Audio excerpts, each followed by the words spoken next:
le cercle RH, le débat des experts de Smart Job comme chaque vendredi, avec une actualité autour de l'inflation, du SMIC et donc du pouvoir d'achat évidemment. On va parler de ce coup de pouce au SMIC, de l'inflation à 4,8, alors qui se situe pas mal la France par rapport à d'autres pays européens.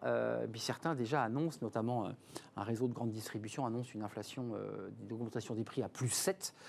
On va parler de cela et puis on va essayer de savoir ce qu'il faut faire. Est-ce que l'entreprise doit prendre l'initiative d'augmenter les salaires elle-même avec un dialogue social dès la rentrée, ou est-ce qu'il faut un quoi qu'il en coûte, un nouveau quoi qu'il en coûte, avec une aide directe de l'État aux salariés pour compenser évidemment cette hausse de l'inflation. Ça, c'est sur la table du prochain gouvernement qu'on ne connaît pas encore parce que le président a décidé de prendre son temps.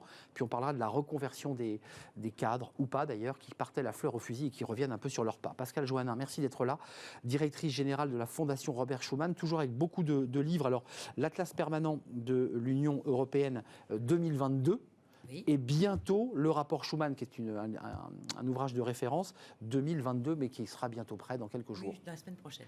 Merci en tout cas d'être là. Christian Grelier, bonjour. Bonjour. Vous êtes président fondateur de Money Time Conseil, après une longue carrière dans les entreprises de l'audiovisuel, je résume bien. Et votre livre, vous étiez venu nous en parler d'ailleurs dans un grand entretien, Management, le retour au bon sens, les bonnes pratiques pour obtenir enfin des équipes engagées et conquérantes chez Erol. Et puis Benjamin Zimmer est avec nous, vice-président d'Entreprise et Progrès et CEO de Silver Alliance, le grand âge, les personnes âgées, pas vous, mais en tout cas J'irai un jour, je l'espère. Exactement, mais en tout cas vous travaillez dans ce secteur. Et puis ce livre, qui a presque un titre de campagne présidentielle, une entreprise responsable et rentable, c'est possible. Vous l'avez écrit avec Claire-Agnès Guettin et c'est sorti aux éditions Contenta. Regardez ce chiffre, le premier, c'est le coup de pouce au SMIC. C'est ce qui a été annoncé il y a quelques jours par le gouvernement, par la voix d'Elisabeth Borne, 2,65%, revalorisation au 1er mai, c'est un peu traditionnel, sauf qu'au même moment, ce qui fait un SMIC en brut à 1 640,58 € brut. Sauf qu'au même moment, on a une inflation, alors là, officielle, nette de l'INSEE de 4,8. Est-ce qu'il aurait fallu aligner le SMIC ? Christian Grelier, Benjamin Zimmer, Pascale Joannin, est-ce qu'il fallait aligner ce SMIC sur l'inflation ?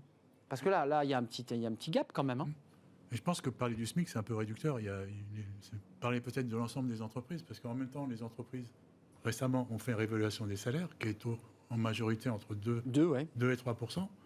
Donc ça, c'est effectivement pas à la hauteur de l'inflation, mais ce qu'ils ont aussi, pour certaines, c'est beaucoup de participation et d'intéressement. Beaucoup d'entreprises ont eu des résultats en 2021 de bonne allure. Donc ça fait partie aussi du complément de salaire. Et dans les entreprises, quand on dit 2 à 3%, il y a souvent, en tout cas c'est la recommandation qui est faite aux entreprises, de privilégier les petits salaires qui, eux, sont peut-être pas à hauteur de 4,8, mais en tout cas sont déjà... Donc vous dites attention à l'effet d'optique. Il faut se penser, voilà. Non, c'est quid de la fin d'année.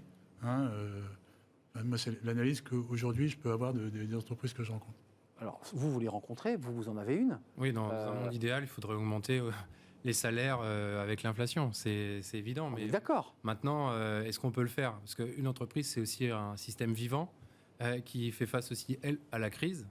On a des fournisseurs qui augmentent les prix, donc on ne peut pas augmenter, nous, les salaires en restant à flux tendu sur les autres postes. On a aussi des entreprises, dit-on, alors peut-être me trompais-je, mais qui, au-delà du fait qu'elles ont des coûts de matières premières qui ont évolué, spéculent un peu et profitent aussi de l'opportunité, puisqu'on le lit, on l'entend, de l'opportunité d'une inflation, et finalement, on fait un système de surchauffe. Oui. Donc il faut que les salaires, à un moment donné, puissent suivre, puisque quand on fait ses courses, quand on va mettre de l'essence dans sa voiture, encore que là, c'est plafonné, mais dans 6 mois, l'essence passera à la barre des 2,30 €, 2,20 €. Donc vous dites, attention, parce que ça marche pas, c'est pas aussi simple que ça, quoi. C'est pas aussi simple que ça. Et puis quand vous faites des mesures en entreprise, les nouvelles règles que vous mettez en place, elles sont sur le temps long.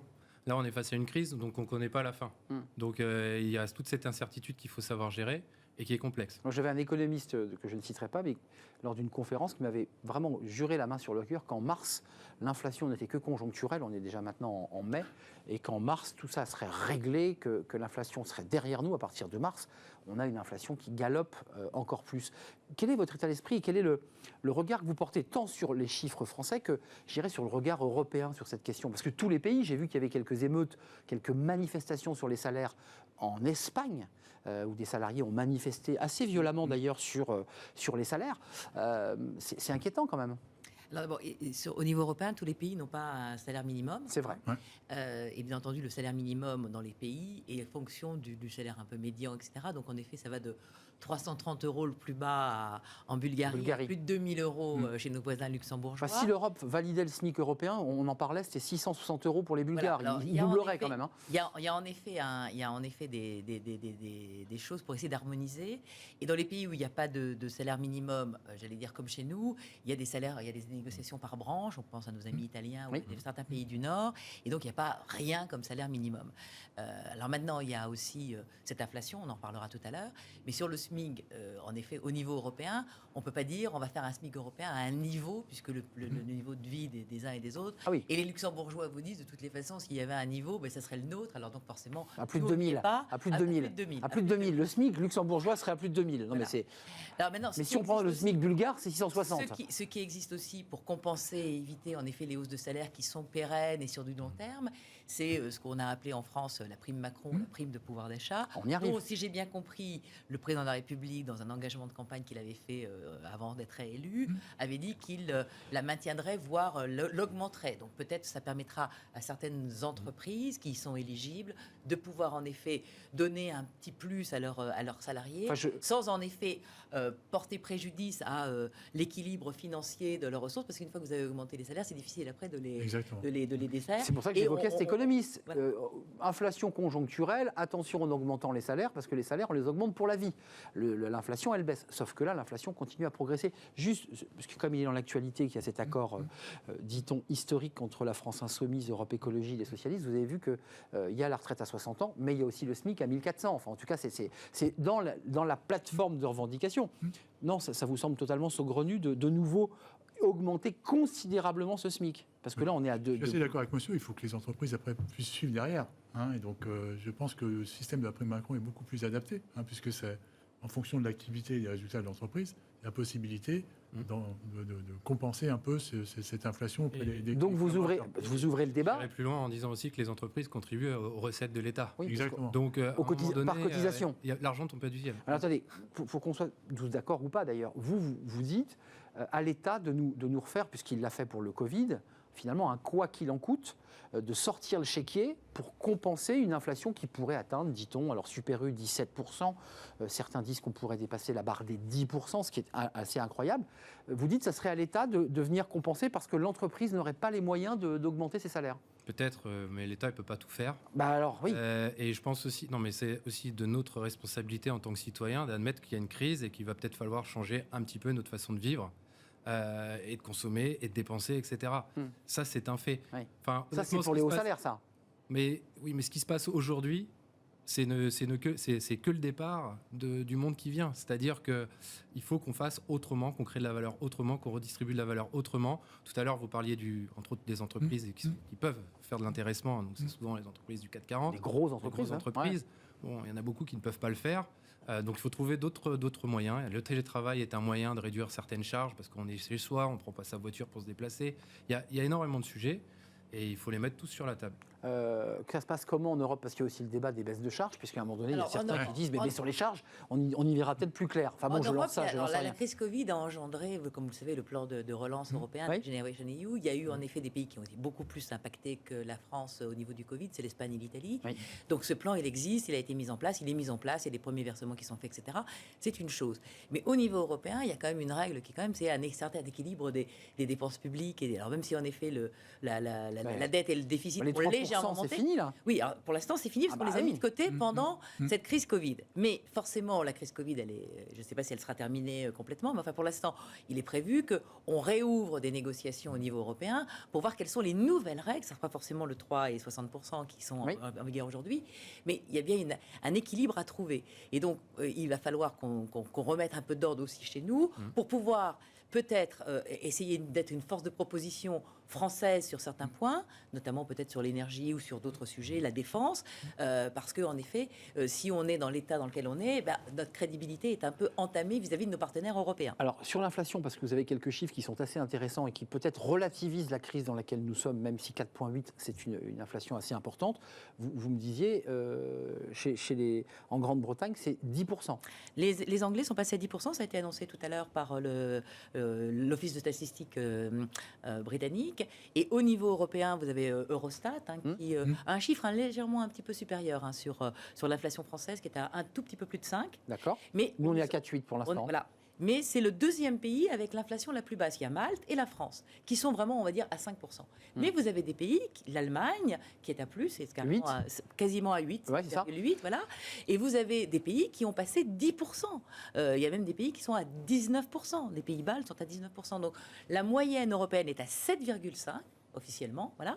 Donc on est en dessous de la moyenne, mais le nombre de pays qui est en dessous de la moyenne ou proche de la moyenne, nous sommes la France, un des pays le mieux lotis, tout simplement parce que la principale hausse du prix des prix, c'est l'énergie, et que nous avons, grâce à un choix nucléaire qui nous protège un petit peu et puis aussi des importations et des besoins, Et ça, ce choix nucléaire nous évite d'avoir en effet des factures de pétrole, de gaz, comme nos amis allemands ou comme certains pays d'Europe centrale. Et qui est le débat ukrainien d'ailleurs. Voilà, avec le débat ukrainien et les sanctions qui vont arriver, probablement d'ici le 9 mai, sur l'embargo après le charbon sur le pétrole. Pascal Joannin, et je m'autorise, grâce aussi à l'aide de l'État, puisque grâce à ces aides directes, au fait qu'on ait capé le prix de l'essence en ayant oublié dans un premier temps la TVA, quand vous vous souvenez bien, c'est 15 centimes, en fait 18 centimes, ça ne peut pas durer éternellement. Enfin, je veux dire, soit l'entreprise amortit le choc, soit l'État prend en charge. Mais là, l'État, c'est jusqu'à la fin de l'année, le bouclier énergétique. Non, je crois que c'est jusqu'au mois de juillet. Juillet. Ouais. C'est-à-dire qu'à partir de juillet, on retire et l'essence repart à 2, de 15, de 20. Alors, enfin, je veux dire, ça crée quand même des tensions très fortes pour les salariés, ça. Sûr.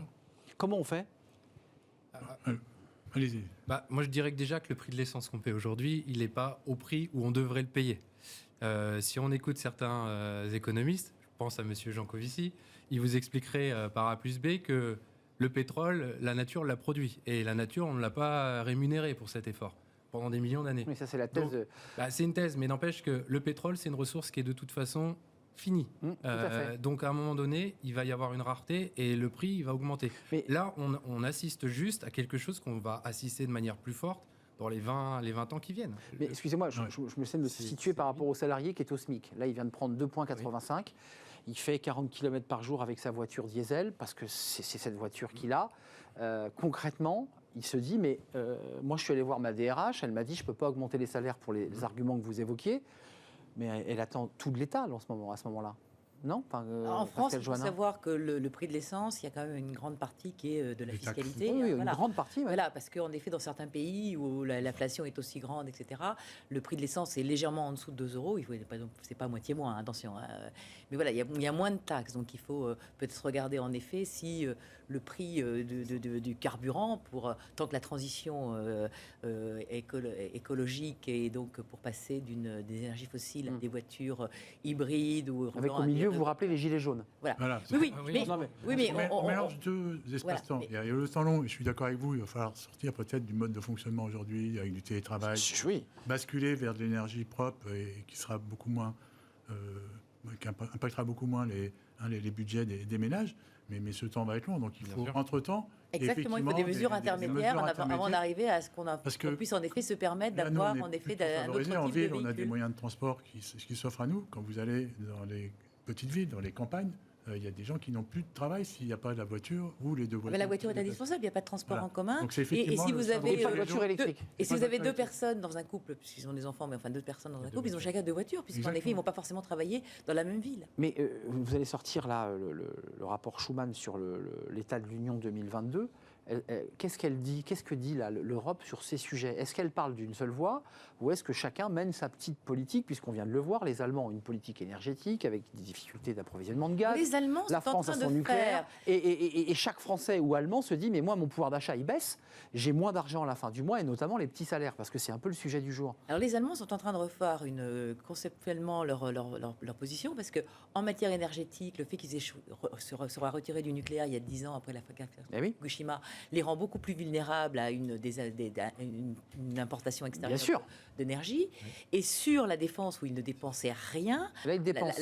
oui, la guerre en Ukraine les oblige à revoir un petit peu leur position parce qu'ils se disent...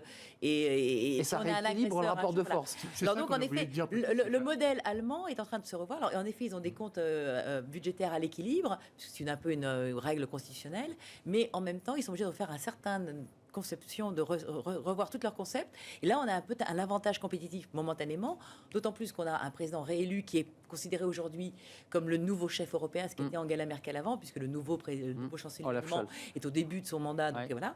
Et donc, en effet, on a un président qui peut essayer d'impulser, mais il impulsera d'autant plus que chez lui, il aura essayé de faire des réformes pour essayer d'avoir en effet, sur les faiblesses qui sont les nôtres, une force. Christian Grelier. Ce que je Grelier. voulais dire, c'est que la guerre de l'Ukraine, depuis le mois de février, a quand même rebattu toutes les cartes.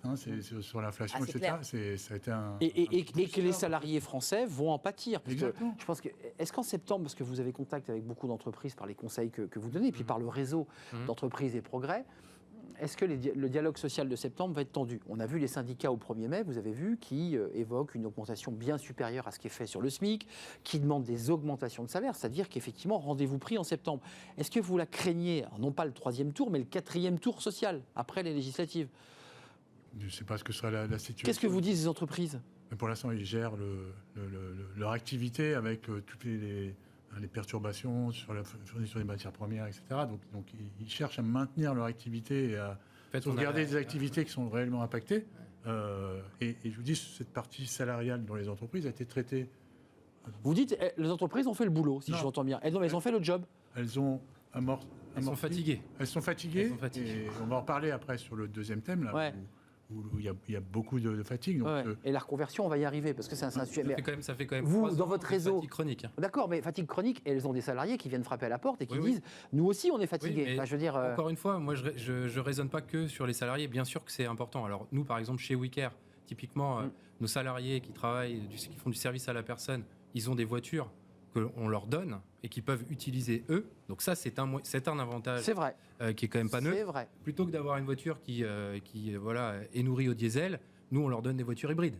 Donc qui ne pourraient certainement pas se payer évidemment seuls. Et qu'ils peuvent utiliser pour leurs déplacements personnels, privés. Voilà. Mais il ne faut quand même pas oublier encore une fois que les recettes de l'entreprise elles ne sont pas illimitées non plus. Sont pas illimitées. On est d'accord. Même si on peut avoir un trésor de guerre, ce trésor de guerre, ça fait quand même 3 ans que vous piochez dedans. Ouais, bien sûr. C'est le cas de beaucoup de PME, faut le dire. Bien sûr. Pascal Johannin, avant de parler des reconvertis. Non, tout ça est lié à des facteurs extérieurs qui ne sont pas propres à l'Europe. Je rappelle que l'inflation, elle existe dans plein de pays. Oui. On a quand même en effet cette guerre en Ukraine qui nous touche beaucoup parce que c'est notre voisinage immédiat et nous sommes en Europe et ils sont un pays qui n'est pas dans l'Union européenne mais qui est européen géographiquement. Et puis on a aussi ce qui se passe en Chine. Là, le fait que la Chine soit fermée pour en effet faire le confinement Covid, avec, vous avez vu le nombre de bateaux qui sont dans les ports à attendre de pouvoir rentrer parce qu'ils n'ont pas l'autorisation. Et donc c'est toutes les matières premières ou tout du moins toute une série de choses qui venaient de Chine est impactée. Ce qui donne envie de relocaliser. Au niveau de l'Union européenne, cette crise Covid plus cette crise ukrainienne nous oblige à sortir un petit peu de la torpeur dans laquelle nous étions post-après-guerre et à dire, voilà, il va falloir que nous ayons une autonomie stratégique. On l'avait vu avec le Covid en rapatriant un certain nombre de matières sanitaires. Vrai pour l'énergétique, donc voilà. Et donc, pareil pour l'énergétique, pareil pour la défense, pour pouvoir avoir les moyens d'être autonome le plus possible. Bien entendu, il y a toujours des interactions avec le monde, on n'est pas tout seul, on ne vient pas en autarcie. Mais voilà, il y a quand même des éléments extérieurs. Et ces éléments extérieurs, on ne les maîtrise pas, donc on ne sait pas combien de temps cette crise Covid durera avec la gestion chinoise, cette guerre, qui n'a rien à voir, et la guerre en Ukraine, qui semble pas près de se terminer, puisque les avancées russes sont assez limitées et la résistance ukrainienne est assez forte. Et les aides extérieures aussi, parce que ça joue évidemment un rôle important. Christian Grelier, sur les reconvertis, c'est presque un jeu de mots, c'est pas les convertis, c'est des reconvertis. Ces salariés, on en les a vus, c'est pas la grande démission, c'est des cadres qui, pendant le Covid, se sont dit, moi je vais passer à autre chose. On va faire un retour en arrière. Pourquoi ils sont partis? Ils sont partis à un moment où on se disait, le travail tel qu'il était à l'époque, il y a un monde d'après qui va arriver avec maximum du télétravail. Le monde d'après, une fois qu'on sera sorti du Covid, ça va redémarrer, ça ira très bien. Et puis les entreprises étaient un peu en mode survie. Elles passaient beaucoup de temps à essayer de faire retravailler leurs collaborateurs et les collaborateurs avaient un peu perdu ce qu'était le sens de l'entreprise. À ce moment-là. En plus, les managers ont beaucoup souffert. Les managers qui devaient gérer à distance de ce type de situation, c'était un peu compliqué. Et donc, il y en a beaucoup qui sont partis. Ouais, ils sont partis la fleur au fusil. La fleur au fusil, je vous rappelle quand même, en 2021, il y a 1 million d'auto-entrepreneurs qui sont créés. On n'a jamais vu ça. Oui, c'est vrai, c'était le record. Ouais. C'était le record. Donc, tout le monde est reparti, sauf manque de bol, c'est que il y a eu une deuxième, une troisième, une quatrième vague. Il y a maintenant l'Ukraine, et tout ça fragilise un petit peu. Et donc reviennent, pour certains, hein, pour le dire, reviennent frapper à la porte de l'entreprise qu'ils ont quitté, un peu penaud. Et ce qui dit, je suis penaud, effectivement, parce que j'ai perdu l'intérêt de la mission que j'avais dans l'entreprise que j'ai quittée. Oui. Pour 25% d'entre eux, 25%, j'ai perdu le salaire, j'ai plus le même salaire. Puis c'est ce que vous expliquez, pour 25 autres pourcents, j'ai plus tout le package qui est la voiture de fonction, il y avait un mirage, le côté mirage. Etc. Dans le désert, cette chose qui ressemble à une oasis. Donc ils veulent revenir dans l'entreprise. Alors c'est pas forcément un aller-retour aussi rapidement. Et les patrons se disent, écoute, t'es parti, tu reviens pas. Voilà. Après, il y a aussi, on a parlé de l'inflation des prix des matières premières, mais il y a aussi une inflation des salaires, et donc il y a une ressource qui est rare, notamment dans les métiers digitaux. Alors je sais que tout le monde n'est pas dans le digital. Mais les fameux talents. Ça coûte très cher. Alors, il coûte très cher. C'est un bel exemple. Le digital, aujourd'hui, quand vous recrutez dans le digital, c'est très compliqué de faire bouger les équipes. Parce que soit vous mettez beaucoup d'argent sur la table, soit c'est des gens qui disent moi, je suis bien, je gagne bien ma vie. J'attends d'y voir un peu plus clair. Sur le Covid, là, on commence à un peu entrevoir. Sur l'Ukraine, on ne voit pas trop. L'environnement politique, j'ai l'impression que c'est flou pour l'instant. Stable. Donc, ils disent, pour l'instant, j'ai pas l'impression que c'est la grande démission qui guette. C'est le grand désengagement. Des gens qui se disent, ou c'est la grande hésitation. Par contre, ce qu'on revoit sur le marché, c'est ceux qui vont démissionner de cette option qu'ils avaient prise il y a 2 ans et qui vont essayer de revenir. Ils se remettent dans les clous, quoi. Dans des entreprises, et des entreprises qui vont peut-être appeler ce bouclier social qu'ils n'ont pas dans les... Vous avez raison de le souligner, c'est-à-dire qu'ils ont découvert aussi l'envers du décor de l'entrepreneuriat, du fait de gérer ses factures, de gérer ses clients, et en fait, c'est confortable parfois d'être salarié. Gérer des salariés, gérer des humains, gérer des fournisseurs. On va aller bosser dans les moyennes villes, dans les villes moyennes, puis faire massivement du télétravail, sauf que toutes les entreprises et les collaborateurs disent non, moi je veux... Le télétravail, c'est une composante du travail hybride, mais je ne veux pas que faire du télétravail. Donc tout le monde revient en entreprise, donc ceux qui sont partis en province ou dans les petites villes, ils refont du pendulaire. Donc et donc en fait, ils s'épuisent dans le train à faire des navettes. Donc effectivement, moi je pense qu'il y a un petit reflux, en tout cas une petite désillusion qui est liée sûrement à ce que vous évoquez, découvrir la vraie réalité d'un chef d'entreprise. En Europe, ça se passe comment? Est-ce qu'on a quelques indicateurs? Parce que nous, en France, on a eu quand même pas mal de Français qui ont renversé la table, qui ont voulu partir en province, qui ont voulu changer même quasiment de métier. Est-ce qu'il y a eu le même phénomène en Allemagne, puisque chaque pays a connu le Covid, Chacun a connu le Covid. Tous n'ont pas fait les mêmes. Tous ont pris des mesures, mais n'ont pas forcément fermé comme nous l'avons fait avec des confinements draconiens. Alors en Allemagne, en effet, il n'y a pas eu de confinement de l'entreprise, mais il y avait des règles très strictes il fallait que quasiment le chef d'entreprise vérifie que la personne qui venait n'était pas positive, donc ils avaient un rôle de gendarme un petit peu, donc il faut l'accepter aussi. Et puis par contre, en Allemagne, ça on le dira jamais assez, on parlait d'école tout à l'heure, l'école a fermé en Allemagne pendant plusieurs mois. Et donc ça a aussi perturbé beaucoup le travail, parce que quand vous n'avez pas les enfants à l'école, vous devez les garder. Si vous n'avez pas, il n'y a pas de système de garde en Allemagne comme nous l'avons. Le système de politique familiale allemand n'est pas terrible. Et donc si vous avez les enfants chez vous, vous pouvez difficilement faire autrement que travailler de votre cuisine et de votre bureau, si vous en avez un, ou de votre chambre, pour vous isoler un petit peu pendant les quelques heures où vous devez essayer de trouver un moment pour travailler. Donc ça, c'est aussi très pénalisant. Donc vous voyez, il y a eu chez nous certains à travers, chez d'autres aussi, et en effet le travail, en effet à un moment où on a dit le télétravail ça va changer, etc. Je suis d'accord avec vous, on va pas revenir au tout présence. Non, mais là, on a hybridé. Par contre, on hybride avec, en effet, des jours où, en effet, les gens sont... Et puis, c'est bien aussi pour ne pas avoir besoin de prendre les transports en commun ou sa voiture. C'est vertueux, en tout cas, pour la planète, ça. Mais c'est possible dans certains secteurs. Dans d'autres, vous êtes obligé d'aller travailler si vous avez un commerce, si vous avez une entreprise, etc.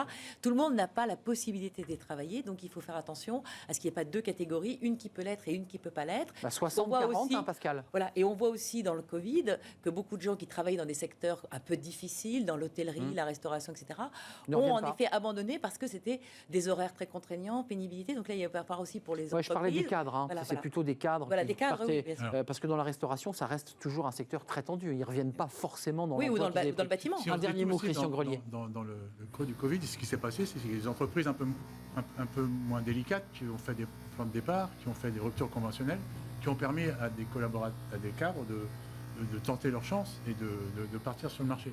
Maintenant, ce coussin est un peu épuisé. Et donc, c'est cela qu'on va voir revenir certainement sur le marché et vouloir reprendre de place dans les entreprises traditionnelles. Merci Christian Grelier. Désolé pour ce petit bruit là qui est venu polluer votre fin de discours. Vous reviendrez. Merci à vous trois, évidemment, de nous avoir éclairés. Merci à Pascal Johannin qui reviendra la prochaine fois avec ce rapport Schuman sur l'Europe, l'état de l'Union 2022. Exactement. Ça, c'est le dernier et qui est tout souvent très attendu. Oui, parce qu'il y a plein de données, il y a des contributions, il y a des données, il y a des cartes. Livre référence. Et des références statistiques qu'on a donc modifiées avec l'inflation parce que forcément, oui, vous aussi. entre le moment où on l'a donné à l'imprimeur et le moment où il a fallu l'imprimer, il y avait l'inflation qui avait dans certains pays beaucoup plus augmenté qu'en France. 7 moyenne européenne. 7,5. 7,5 avec des chiffres. Dans la zone euro. 4,8 en France, mais différents sur Eurostat. 19% en Estonie. Voilà, et 19% en Estonie, ça laisse songeur. Merci à Benjamin Zimmer, CEO de Silver Alliance et vice-président d'entreprise et progrès. Merci à Christian Grelier. Vous êtes consultant et auteur de Management, le retour du bon sens. Au bon sens d'ailleurs, édition Erol. On fait pas de pause, on enchaîne par fenêtre sur l'emploi et on s'intéresse, justement ça fait un peu écho à notre sujet, est-ce qu'il est bon ou pas d'accumuler les emplois courts pour se faire une expérience ou pas? Réponse dans fenêtre sur l'emploi.